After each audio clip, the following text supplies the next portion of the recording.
আমার জীবনে মানে প্রথম পেঁয়াজ উঠেছে পেঁয়াজ এই যে রসুন বুনছি রসুন আনা দেখেনছে উঠিয়ে কি অবস্থা। এই তোমার এই কালীগুলো যদি ভেঙে দিতে তাহলে পেঁয়াজ আরো অনেক বড় হইতো। আমি বুঝছিলাম তুমি জানো একবার ফোন দিয়ে খুব এসেছিলে, জানি না একবার ফোন দিয়ে খুব এসেছিলেন। আমি মনে করছি জানো তুমি। পেঁয়াজগুলো খুবই সুন্দর হয়েছে।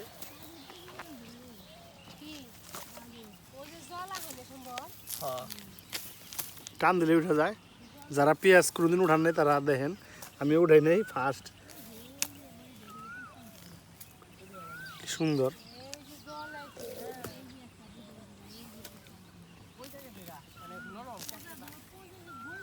এই যে হ্যাঁ এগুলো কাইটা তার শুকান না তাই না? শুকাইলেই হালকা একটু শুকাইলেই হয়।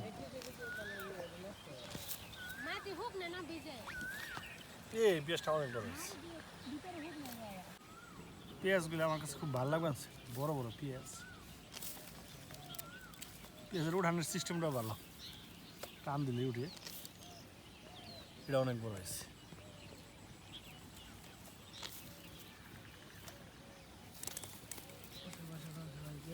আচ্ছা এই পেঁয়াজ অন কেমন রাখুন না কইলে? পেঁয়াজ এগুলা খালি যে কেটে রাখলে হইব। কাইটা শুকান লাগবো না? হ্যাঁ শুকান রাখবো। এই যে এটা খালি যে উপরে ঢাকাইতে এটা কেটে রাখলে না শুকাইলে আবার নষ্ট হয়ে যেতে না শুকালে পচে যাবে।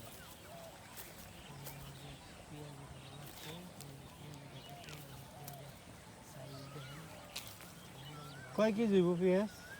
পেঁয়াজ তো 20 কেজি মতো হইব। 20 কেজি নি? সব মিলে হ্যান্ড কাজ চলছে। ওই পারে না কম ওই 20 কেজি হইব না মনে হয়। তোমার এই পেঁয়াজে ইনভেস্ট কত হইছে? পেঁয়াজ আপনার বলছিলাম মনে হয় 2 কেজি আনছিলাম। 2 কেজির দাম কত আছে? 2 কেজি দাম 20 কেজি পেঁয়াজ দিছে তো নেই। 2 কেজি বানালে 60 টাকা আনছিলাম। ব্যাগটি বোন সাল্লা তো আধা কেজির মতো আছে। তাহলে তো লাভ আছে।